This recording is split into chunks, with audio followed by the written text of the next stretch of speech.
pagi ini sesuatu terjadi.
supaya hidup kami selalu di dalam track-Mu, memuliakan nama-Mu, menggenapi rencana-Mu Tuhan, dan hidup kami berdampak menjadi kesaksian buat banyak orang. Engkau yang sudah mengurapi hamba-Mu, Engkau sudah mengurapi jemaat-Mu Bapa. Mari Engkau berfirman di dalam nama Yesus dan mengucap syukur. Haleluya. Amin. Silakan dulu Bapak Ibu Saudara.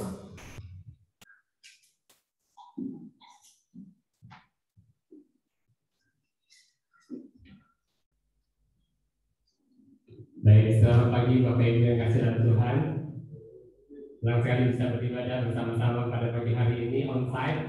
Ya, tadi pagi sedikit ada gangguan internet, berunai, ya, bolak-balik yang ibadah live streaming dari luar kota mungkin terganggu karena jaringan yang kurang baik, dan listrik juga tadi tegangannya turun naik. Dan saya berharap kerohanian kita tidak terganggu, tapi tetap stabil dalam Tuhan. Amin. Baik, saudara, satu hal yang saya yakin sangat penting, salah satu kunci keberhasilan kita menjadi orang percaya adalah kalau kita bisa mendengar suara Tuhan. Dan menurut saya, salah satu hal yang paling penting buat gereja Tuhan juga mendengar suara Tuhan. Bagaimana gereja mendengar suara Tuhan itu sangat amat penting.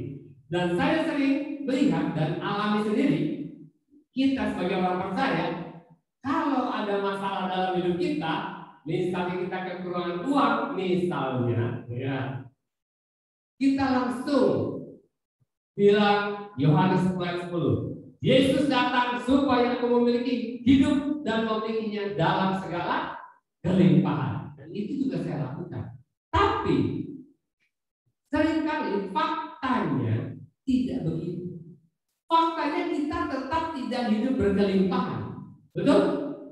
Dan terus terang saya cukup lama memikirkan hal ini dan merenungkan hal ini. Kenapa ya? Kenapa firman Tuhan yang tertulis hitam di atas putih dimeteraikan oleh darah Kristus, kenapa firman Tuhan itu tidak terjadi dalam kehidupan kita? Padahal firman Tuhan ini tidak mungkin dibatalkan. Tidak mungkin dibatalkan. Jadi kenapa? Dan menurut pengamatan saya, penyebabnya adalah karena kita berpikir setelah kita mengucapkan firman itu dengan iman, cukup selesai, tinggal tunggu hasilnya saja. Tapi seharusnya kita bukan selesai. Seharusnya setelah kita mengucapkan firman Tuhan, kita harus menunggu komando dari Tuhan.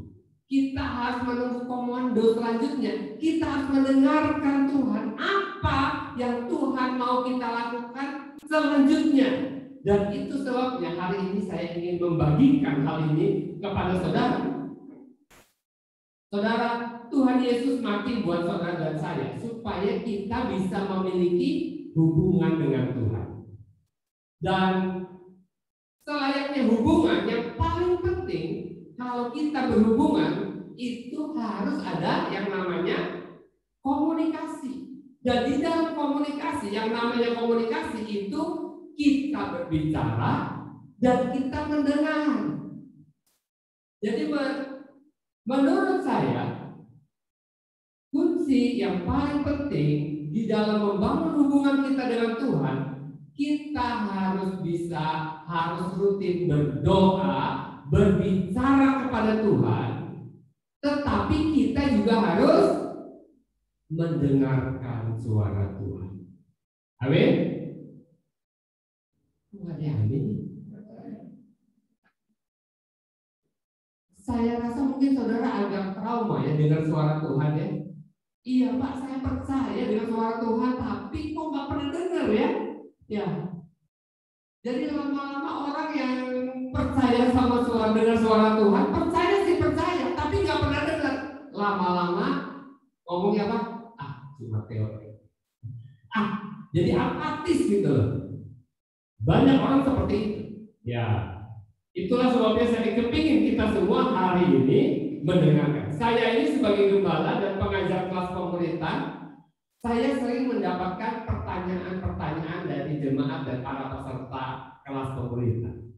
Ada dua jenis pertanyaan yang saya sering terima. Yang pertama, pertanyaan-pertanyaan tentang firman Tuhan yang sulit untuk dimengerti. Itu yang pertama. Dan yang kedua adalah pertanyaan, Pak, kenapa saya mengalami hal ini? Bagaimana caranya saya lepas dari ini? Bagaimana caranya saya bisa mengatasi masalah saya? Dan saya terus terang pasti akan berusaha memberikan jawaban yang terbaik yang saya bisa. Dengan apa yang pengalaman saya akan ceritakan apa yang seharusnya orang lakukan. Tetapi ada tetapinya. Banyak kali dan bukan cuma 1-2 orang yang bilang begini, Pak, saya sudah coba. Apa yang Bapak katakan semuanya saya sudah coba. Saya sudah lakukan ini, saya sudah lakukan itu, saya sudah coba ini, coba itu, tapi hasilnya no. Gak ada hasilnya sama sekali, gak ada perubahan sama sekali. Susah tetap susah, sakit tetap sakit, menderita tetap menderita. Jadi gimana? Boleh nggak saya lakukan ini? Boleh nggak saya lakukan itu? Dan semakin banyak pertanyaan, semakin simpel jawaban saya. Apa yang saya jawab?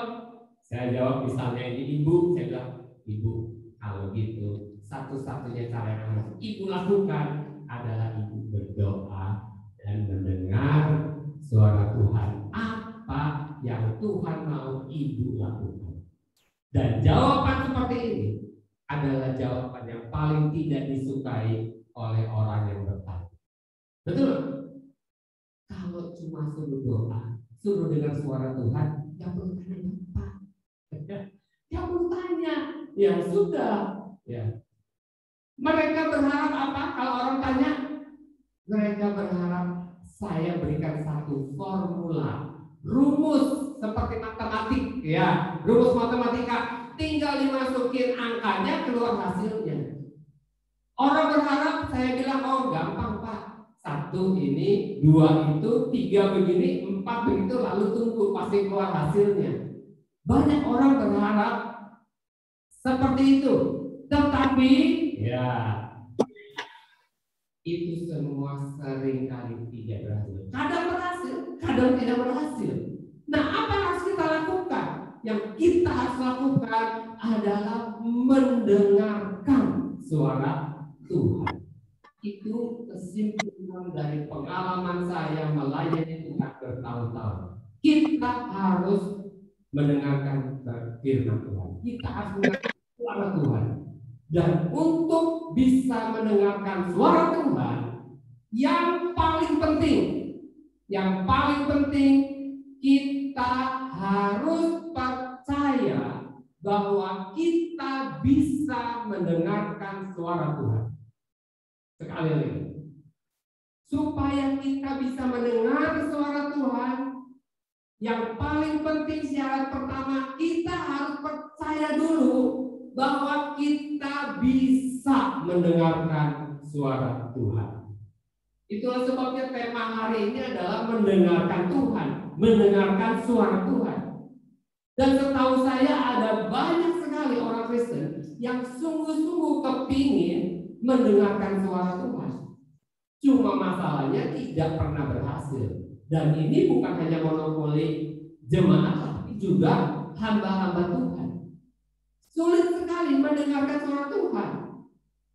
Dan karena itu mereka selalu beranggapan itu semua cuma teori.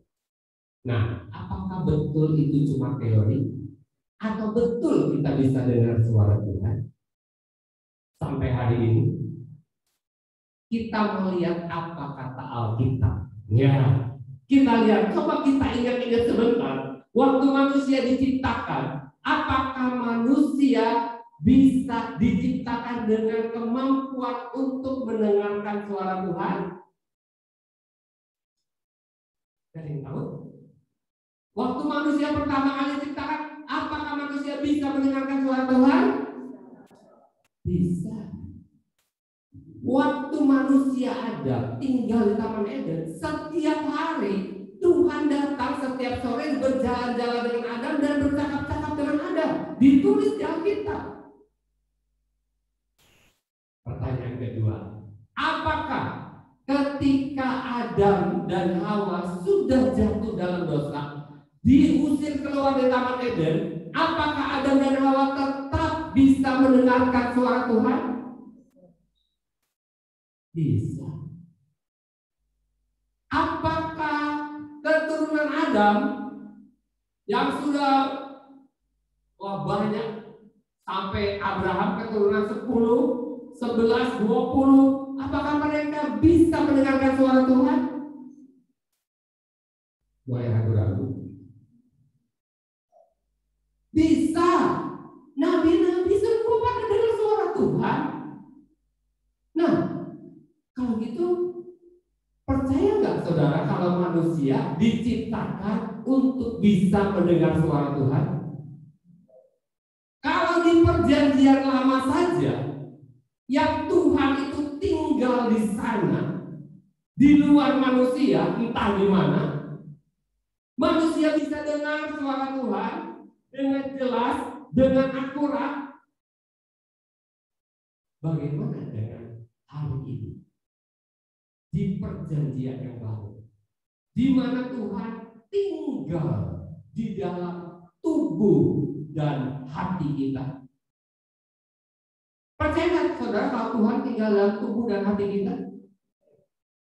Yehezkiel 36 ayat 27 berkata, Rohku akan kubiarkan tinggal di dalam batinmu.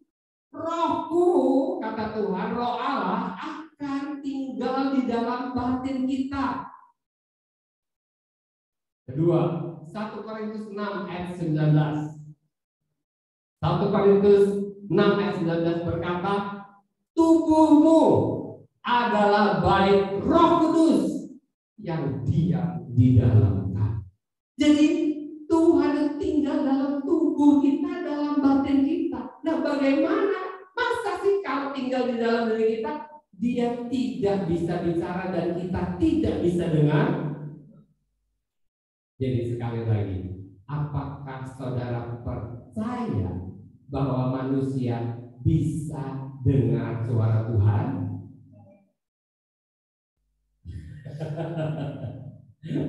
Ragu-ragu, Pak. Iya. Kalau kita ragu-ragu, apa akibatnya? Akibatnya kalau kita tidak percaya bahwa Tuhan itu bisa bicara sama kita, satu hari kalau Tuhan bicara sama kita, kita tidak akan percaya kalau itu Tuhan. Mungkin kita percaya itu hantu, dan banyak orang lebih percaya kalau setan bisa bicara daripada Tuhan. Makanya banyak orang datang sama dukun, paranormal, sama pohon-pohon keramat, sama tempat-tempat keramat. Saya mau beritahu kepada saudara, kita manusia diciptakan untuk bisa mendengar suara Tuhan. Kita diciptakan memang untuk menerima pewahyuan, untuk mendengarkan firman Tuhan dengan jelas, dengan akurat, dengan tepat, supaya tidak salah. Bukan cuma sekedar dengar samar-samar, tapi dengan jelas. Dan itulah kita manusia.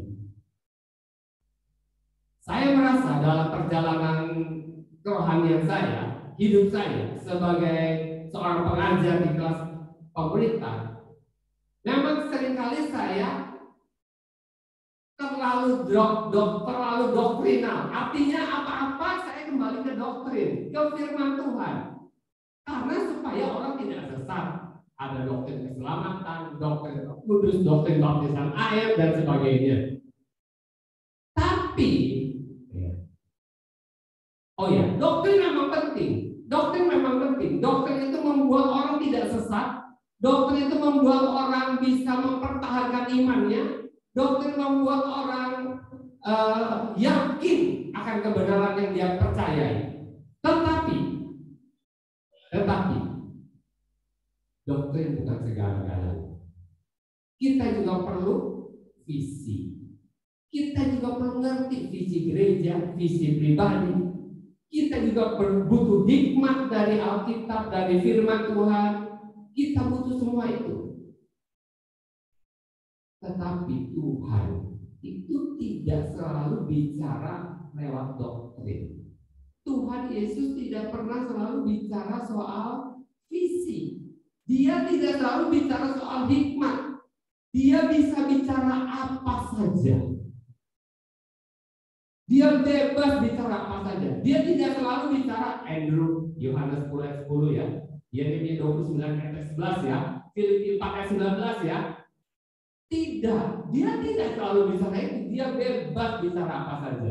Dan hari ini kita mau lihat apa betul. Ya, kita mau lihat contohnya di Alkitab. Kita buka Kisah Rasul 22. Kisah Rasul 22 ayat 17 sampai ayat yang ke-18. Ingat baik-baik sebelum kita baca, kita diciptakan untuk bisa mendengarkan suara Tuhan. Amin. Amin. Kisah Rasul 22 ayat 17 sampai 18. Sesudah aku kembali di Yerusalem, Paulus, dan ketika aku sedang berdoa di dalam bait Allah, rohku diliputi oleh kuasa ilahi. Aku melihat Dia yang berkata kepadaku, apa katanya? Lekaslah, segeralah, tinggalkan Yerusalem, sebab mereka tidak akan menerima kesaksianmu tentang aku. Saya sudah sering baca ayat ini, dan di ayat ini dikatakan Paulus berdoa. Paulus ini punya pengetahuan firman Tuhan yang luar biasa. Dia punya hikmat, dia punya visi lokal, global, dia punya semuanya. Dan waktu dia sedang ada di dalam bait Allah, sedang berdoa, dikatakan di Alkitab, dia diliputi oleh kuasa ilahi dan roh Tuhan bicara sama dia. Dan menurut saya itu wajar-wajar saja karena dia sedang berdoa. Tapi yang menarik perhatian saya, apa yang Tuhan sampaikan kepada Paulus? Apa yang Tuhan sampaikan? Ternyata yang Tuhan sampaikan bukan doktrin. Yang Tuhan sampaikan bukan visi. Yang Tuhan sampaikan juga bukan hikmat. Yang Tuhan sampaikan apa?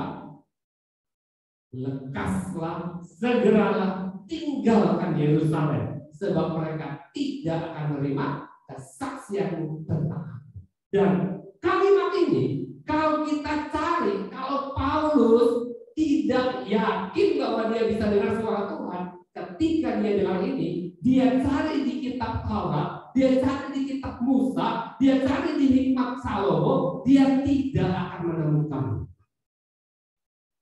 Tapi karena dia percaya, Paulus percaya, makanya dia lakukan apa yang firman Tuhan kata. Dia taat kepada apa yang firman Tuhan katakan. Saya sempat berpikir, kira-kira kalau waktu itu Paulus tidak sedang berdoa di bait Allah, sedang ngopi misalnya, di kopi band misalnya, lagi ngopi ya. Kira-kira kalau dia lagi ngopi, dia dengar nggak ya suara Tuhan? Saya yakin dia akan dengar suara yang besar. Tapi saya tidak mau berandai-andai. Kalau kita berdoa kepada Tuhan, Tuhan pasti bicara. Tuhan pasti memberikan petunjuk kepada kita. Kenapa? Karena kalau kita lihat Paulus sedang di dalam, dikatakan dikuasai oleh kuasa ilahi. Contoh yang kedua, 1 Raja-Raja 17. Kisah tentang Elia. Elia satu hari disuruh Tuhan menghadap Raja Ahab. Dia berdiri di hadapan Raja Ahab, menghadap Raja Ahab, dan dia bilang, tidak akan turun hujan di Israel sampai aku katakan. Dan setelah itu dia meninggalkan Raja Ahab, Dan ketika dia meninggalkan Raja Ahab, Tuhan bicara sama dia. Perhatikan, Tuhan berbicara kepada Elia. Apa yang Tuhan katakan? Dikatakan, pergilah dari sini, berjalanlah ke timur, bersembunyilah di tepi sungai Kerit, di sebelah timur sungai Yordan. Dan kalau Elia tidak biasa mendengarkan Tuhan, kalau Elia cari di kitab-kitab yang dia percayai, dia tidak akan pernah menemukan kalimat ini. Tapi karena dia percaya, Alkitab menuliskan di 1 Raja 17, lalu Elia melakukan seperti yang difirmankan Tuhan. Contoh lain, Musa. Berapa kali Tuhan bicara sama Musa untuk melakukan mujizat terbesar yang belum pernah terjadi sepanjang abad sampai detik ini, hanya terjadi pada zaman Musa. Ada 10 tulah, dan Tuhan mengatakan hal yang spesifik. Kalau Musa tidak dengar suara Tuhan dengan jelas, beranikah Musa ngomong seperti itu sama Firaun? Beranikah Musa mengedahkan tongkatnya di atas Laut Merah dan Laut Merah terbuka, terbelah jadi 2? Kalau tidak yakin dengar suara Tuhan, tidak yakin itu suara Tuhan, tidak mungkin Musa lakukan hal itu. Siapa di antara saudara yang pernah dengar suara Tuhan? Lalu saudara mentaatinya, melakukannya. Seperti Paulus, Elia, Musa. Apa yang dilakukan oleh Tuhan? Kita lihat Yohanes 8 ayat 38. Yohanes 8 ayat 38. Apa yang kulihat pada Bapa, Yesus bilang, itulah yang kukatakan. Dan demikian juga kamu perbuat tentang apa yang kamu dengar dari Bapa.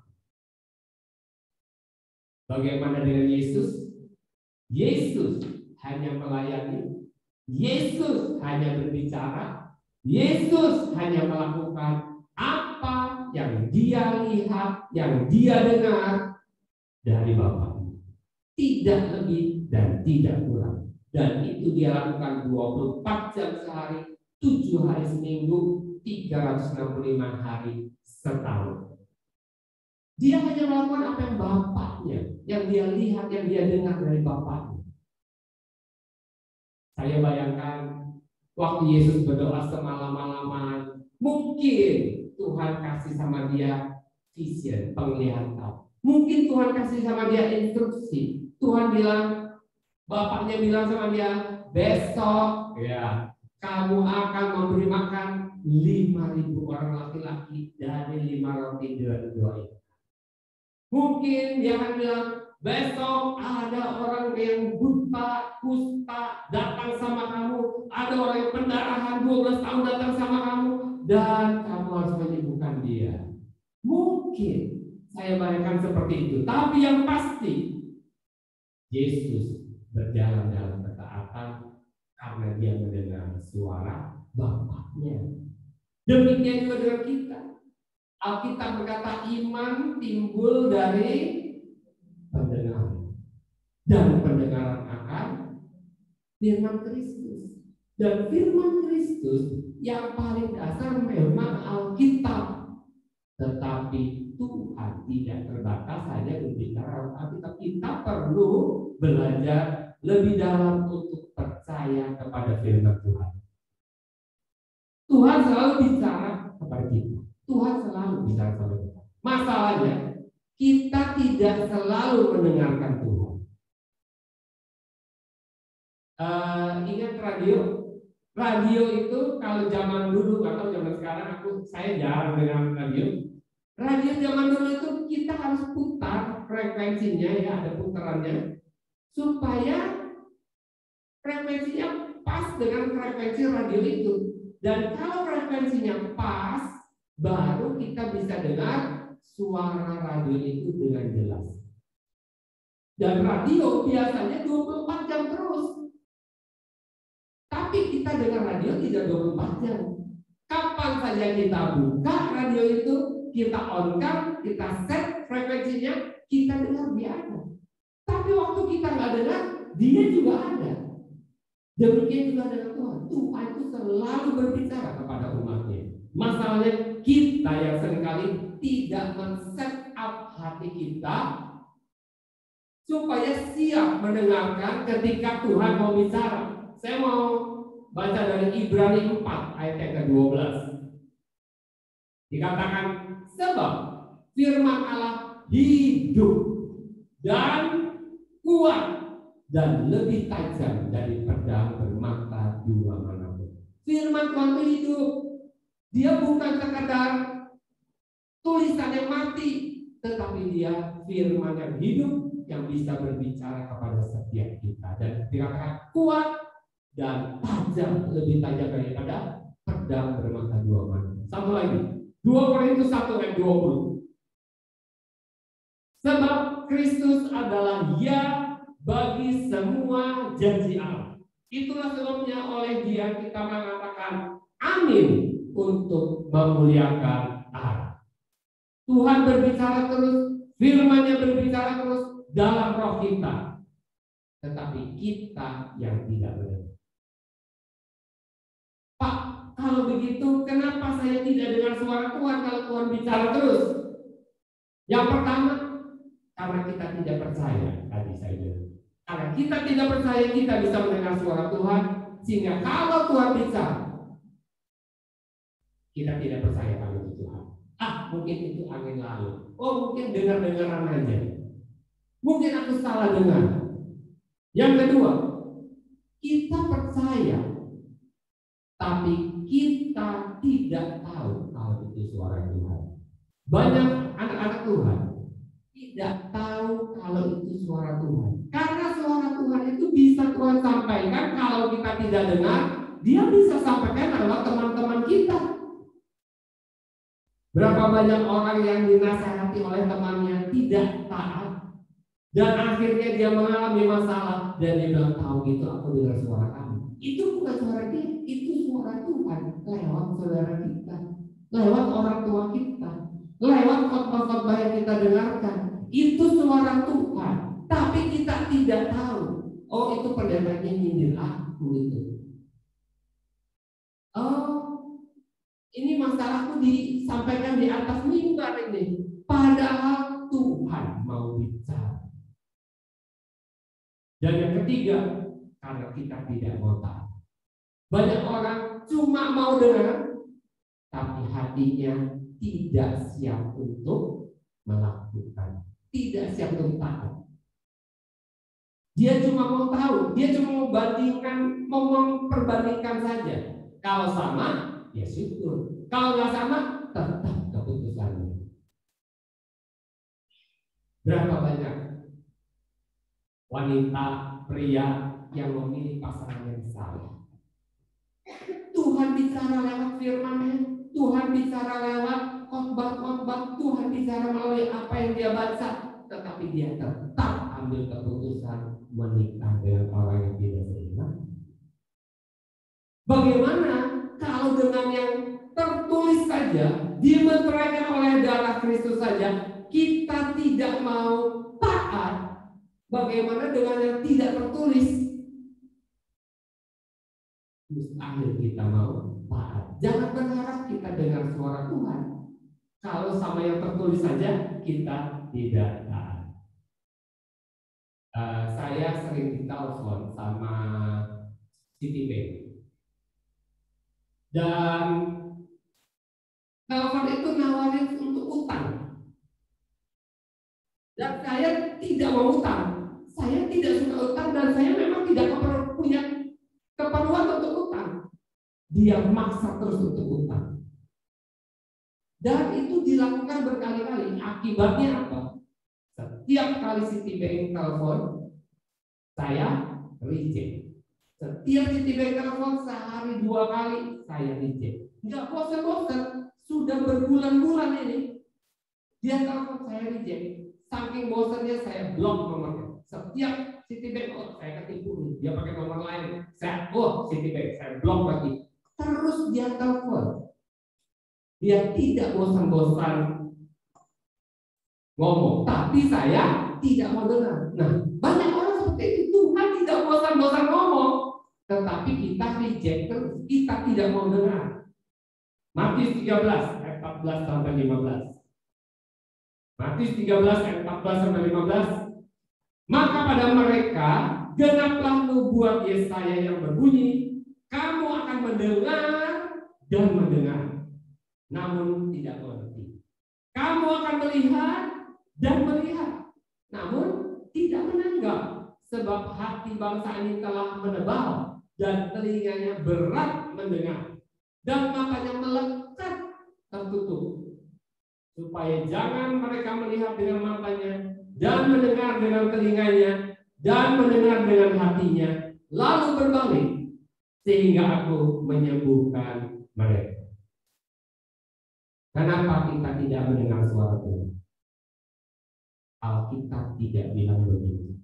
Alkitab bilang kamu mendengar dan mendengar.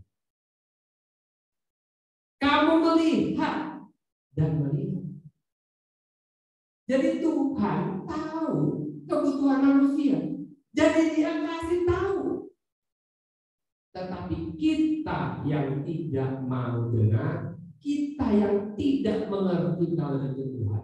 Itulah sebabnya Tuhan memberikan pelayanan 5 jawaban dalam gereja. Ada rasul, nabi, penginjil, pengajar, gembala. Semuanya itu diberikan kepada gereja untuk memperlengkapi jemaat, supaya jemaat ngerti bahwa mereka harus mendengar suara Tuhan. Harus percaya kepada suara Tuhan lebih daripada yang lain-lain. Kalau saudara punya masalah, saudara datang sama saya pasti berusaha menjawab. Dan sudah terbukti yang banyak orang yang tanya sama saya malam-malam pun, jam 11-12 pun kalau saya masih bangun, pasti saya akan jawab. Tapi yang saya jawab itu sejauh yang saya bisa. Saya berusaha sebaik mungkin. Dari pengalaman saya, dari apa yang saya tahu, saya berusaha. Dan saya yakin apa yang saya sampaikan kalau ditaati akan sedikit membantu saudara. Tapi kalau saudara dengar suatu satu petunjuk dari Tuhan akan menyelesaikan semua. Itu sebabnya penting sekali supaya kita bisa mendengarkan suara Tuhan. Apalagi yang membuat kita tidak bisa mendengar suara Tuhan. Tuhan Yesus menyinggung hal ini di dalam perumpamaan yang Dia sampaikan tentang seorang penabuh. Ada benih yang ditabur di tepi jalan, dimakan burung. Orang yang tidak dengar firman Tuhan. Ada benih yang jatuh di semak belukar. Dia cepat sekali bertumbuh, cepat tumbuhnya.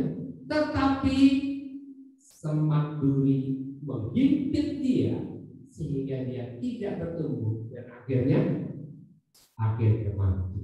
Ya, akhirnya mati. Apakah semak duri itu? Semak duri itu adalah kekhawatiran dunia dan itu daya kekayaan. Saudara dan saya, kita ini sama. Kita hidup pada zaman yang sama. Apa yang kita hadapi sama.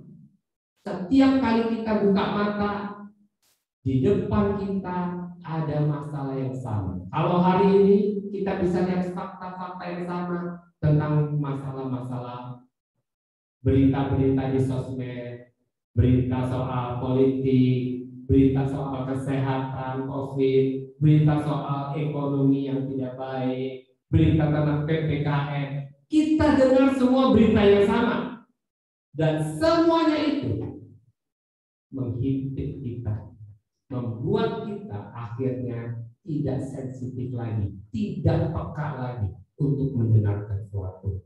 Semuanya itu meracuni pikiran kita sehingga kita hanya melihat, kita hanya mendengar segala sesuatu yang masuk dalam diri kita, tapi kita tidak mendengarkan suara lain, yaitu suara Tuhan yang mau membebaskan kita dari semua permasalahan. Saya punya pengalaman kerja 20 tahun di pabrik. 10 tahun saya kerja di pabrik besi baja, 10 tahun saya kerja di pabrik kertas. Dan area kerja saya selalu dekat dengan mesin-mesin yang sangat berisik. Dan kita kalau bicara, walaupun berdekatan, kalau bicara harus teriak-teriak. Kalau tidak teriak-teriak, sulit untuk bisa didengar. Sudah teriak-teriak pun kadang-kadang masih miskom. Ya. Sehingga kalau kita mau bicara, kita harus pindah dari sebelahnya mesin, kita harus masuk ke dalam satu ruangan, baru di situ ditutup pintunya, baru kita bicara di situ. Baru saya bisa dengar suaranya dengan jelas. Kalau jaraknya jauh gimana? Kalau jaraknya jauh, kita bicaranya itu pakai lampu, pakai indikator, pakai tanda-tanda. Nyalain lampu merah, artinya emergency, ayo kesini. Kalau lampu hijau, oke. Saya bicara dengan tanda-tanda. Kadang-kadang kalau nggak ada lampu, kita pakai tanda isyarat. Ya, panggil itu, ya pakai topi, ya gitu kan. Nah, jadi pakai tanda isyarat itu yang kita lakukan supaya orang mengerti. Kadang-kadang pakai gambar-gambar. Kita tunjuk mesin ini, kita tunjuk lantai, kita tunjuk lampu, supaya orang mengerti apa yang kita maksud. Dan saya mau beritahu kepada saudara, Tuhan juga bicara sama kita melalui banyak hal. Tuhan mau kita mengerti. Dan kalau kita, hati kita ini, telinga kita ini tebal, kata kita tidak bisa mendengar, dia akan bicara dengan berbagai macam cara. Tapi dia bicara, bukan dia tidak bicara. Di tengah-tengah situasi dunia yang penuh masalah semak duri, masalah ekonomi, masalah kesehatan, masalah sekolah anak dan lain-lain, kita sulit mendengar suara Tuhan sehingga Tuhan merasa perlu kita untuk pindah. Pindah ke mana? Bukan pindah kota, bukan pindah pekerjaan, kita pindah channel. Pindah channel. Tadinya kita terus ada di masalah pekerjaan, kita perlu berhenti. Kita perlu masuk dalam kamar. Kita perlu berdua dengan Tuhan. Kapan Paulus dengar suara Tuhan? Ketika dia sedang berdoa. Bukan waktu dia sedang dikejar-kejar mau ditangkap. Ketika dia sedang berdoa, dia diliputi oleh kuasa ilahi dan Tuhan bicara, lekas keluar dari Yerusalem. Dan dia dengar dengan jelas karena dia pindah channel. Dulu saya suka nge-break 2 meteran, kadang-kadang 11 meteran. Nah, kita punya satu tempat, ya, tempat kita kumpul semua. Pokoknya grup saya kumpulnya di situ, frekuensi sekian, saya masuk situ. Tapi begitu ada yang perlu dibicarakan berdua, karena itu kan simpang tinggi ya. Siapa aja mau bicara masuk duluan yang powernya besar, yang kedengaran suaranya. Kalau saya mau bicara dengan seseorang, saya akan pindah channel. Turun 2, ya turun 10, ya turun. Kita perlu pindah channel supaya kita bisa dengar. Harus ada usaha dari kita untuk mendengarkan suara Tuhan, bukan tetap diam di situ. Kalau tetap diam di situ, kita bisa nggak dengar-dengar, dan kalaupun dengar setengah-setengah. Paulus di Kisah Rasul 22 ayat 17, kita baca lagi. Sesudah aku kembali di Yerusalem, dan ketika aku sedang berdoa dalam bait Allah, rohku diliputi oleh kuasa Ilahi. Jadi kita harus menyediakan sebuah environment, sebuah lingkungan, sebuah situasi, satu tempat di mana kita bisa berdua saja dengan Tuhan. Supaya kita bisa dengar suara Tuhan dengan jelas, dengan akurat. Di dalam terjemahan The Passion Translation ditulis begini. Kisah Rasul 22 itu terus gini. Then I returned to Jerusalem, and while I was praying in the temple, I entered another realm. Ketika saya sedang berdoa di dalam bait Allah, saya masuk ke dunia yang lain, ke alam yang lain. Dan dalam King James Version itu disebut ketika saya sedang trance. Trance itu dalam tanda petik ya, hampir sama dengan kesurupan. Jadi ketika Paulus sedang berdoa di dalam bait Allah, dia seperti sedang kesurupan. Kesurupan kemasukan roh, tapi bukan roh jahat, roh Tuhan. Dan Tuhan bicara. Itulah sebabnya penting sekali kita perlu punya waktu-waktu pribadi berdoa kepada Tuhan. Berdua secara khusus, bukan sambil lalu. Kalau kita merasa perlu dengar suara Tuhan, ayo kita pindah ke alam rohani. Ayo kita pindah ke channel yang lain. Ayo kita pindah ke ruangan yang lain. Kita perlu menyediakan waktu khusus berdua dengan Tuhan supaya kita bisa bebas berbicara hati ke hati dengan Tuhan. Alkitab pakai istilah diliputi oleh kuasa ilahi. Sekali lagi, jangan membatasi Tuhan bicara kepada kita. Tuhan bicara dengan berbagai macam cara supaya kita bisa mendengar. Kita bisa dengar suara audible. Bisa nggak suara Tuhan bicara supaya telinga ini mendengar? Bisa nggak? Bisa. Dia yang menciptakan telinga, masa dia nggak bisa bicara? Ya, dia menciptakan telinga supaya kita bisa mendengar. Salah satunya kalau dia bisa. Dia, Tuhan, bisa bicara di dalam hati kita, memberikan impresi dan bicara dalam hati kita. Bisa. Yang ketiga, Tuhan bisa bicara dengan tanda-tanda. Dengan tanda-tanda. Seperti lampu merah hijau tadi. Kita lihat di Alkitab beberapa kali Gideon minta tanda. Dan Tuhan memberikan tanda bahwa dia benar-benar Tuhan. Dan Tuhan juga bisa bicara lewat gambar. Katanya gambar itu, sebuah gambar bisa berbicara 1000 kata. Sebuah gambar 1000 kata. Makanya kenapa di Alkitab ada orang-orang yang mendapatkan penglihatan. Tujuannya supaya dia mengerti dengan mudah apa maksud Tuhan. Ya, makanya Paulus beberapa kali dapat penglihatan. Kalau kita mau berkomunikasi dengan manusia saja, kita perlu usaha. Apalagi kalau kita mau berbicara dengan Tuhan. Kalau kita mau bicara sama orang-orang yang jauh, saya mau bicara sama anak saya di Jakarta. Kalau saya pakai telepon bisa, tapi harus punya telepon, harus berani bayar mahal. Supaya nggak mahal, saya harus usaha, harus punya smartphone, harus punya aplikasi WhatsApp, harus bisa pakainya, dan harus ada signal, harus ada wifi, harus ada kuota, supaya saya bisa kontak anak saya dengan murah, kapanpun, dimanapun. Kadang bisa kirim pesan, kadang bisa ngomong, kadang-kadang bisa video call. Demikian juga dengan Tuhan. Kita perlu usaha untuk dengar suara Tuhan itu bukan pokoknya kalau Tuhan mau bicara kan Tuhan tahu, Tuhan kan sanggup.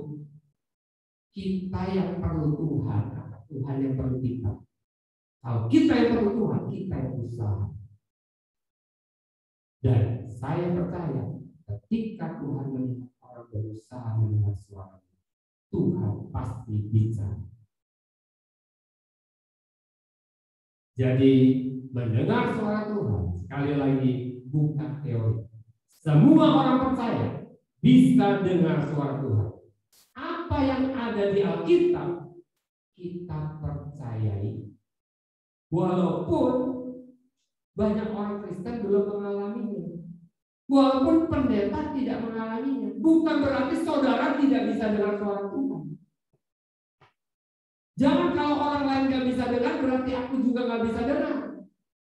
Kalau semua orang prinsip kayak gitu, tidak ada yang bisa dengar suara Tuhan. Alkitab ditulis supaya kita patokannya Alkitab, bukan patokannya orang.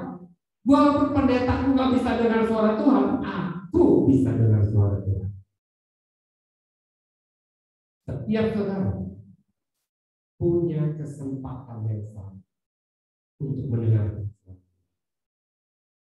Yang diperlukan belajar dari firman Tuhan, belajar dari Alkitab, bagaimana caranya, taati apa yang firman Tuhan katakan, maka saudara akan memperoleh manfaat yang sangat besar di dalam mendengarkan suara Tuhan. Kita belajar, dan orang yang belajar pasti bisa. Lihat anak-anak kita, dulu mereka nggak bisa tambah kurang, sekarang bisa tambah kurang. Dulu nggak bisa kali bagi, sekarang bisa kali bagi. Dulu mereka nggak bisa integral diferensial, sekarang mereka bisa integral diferensial. Dulu mereka nggak bisa bahasa Inggris, sekarang bisa bahasa Inggris. Semuanya karena belajar. Kalau saudara mau belajar tentang firman Tuhan, tidak ada yang tidak bisa. 2 ayat terakhir, Yesaya 55 ayat yang ketiga. Bisa tolong tampilkan Yesaya 55 ayat yang ketiga. Tendengkanlah telingamu dan datanglah kepadaku. Dengarkanlah, maka kamu akan hidup.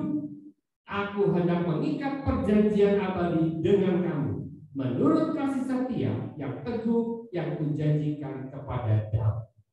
Tendengkanlah artinya arahkanlah telinga kita. Kalau saya dengar suara orang lagi ngomong nggak dengar, saya deketin supaya dia tahu saya nggak dengar. Coba bicara lebih keras, ya. Jadi kita perlu sendengkan telinga kita, dan kata Tuhan datang mendekat. Kalau cuma sendengkan ini orangnya di sana, yang ada perlu datang mendekat kepada Tuhan. Sendengkan telingamu, datang kepadaku, dengarkan.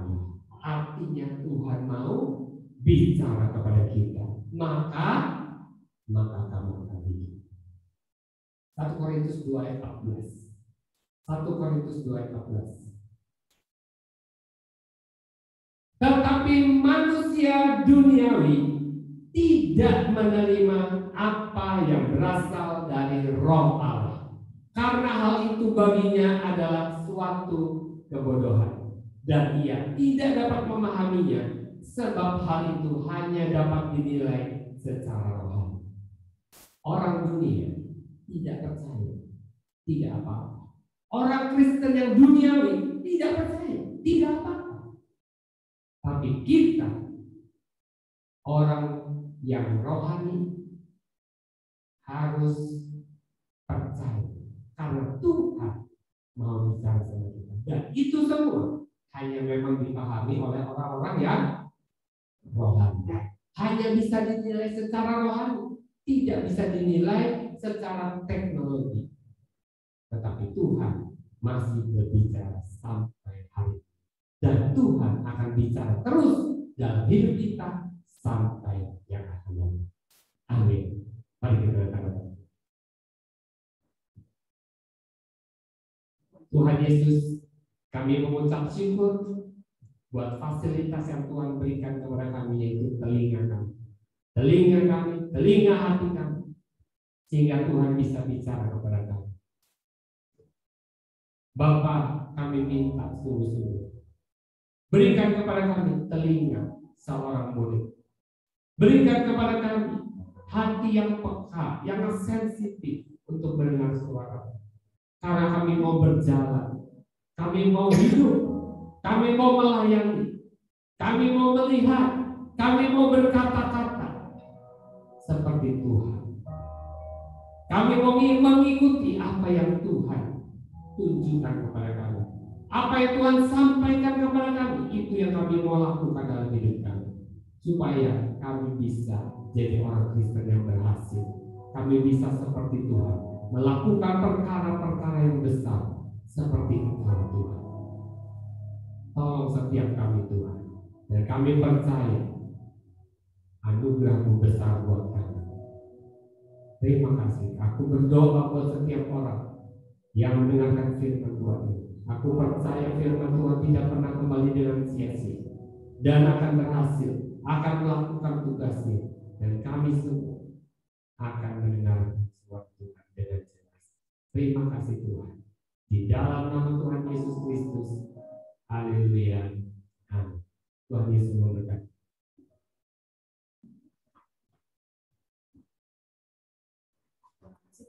Tuhan yang sudah diberitakan, dan mari kita saksikan Misius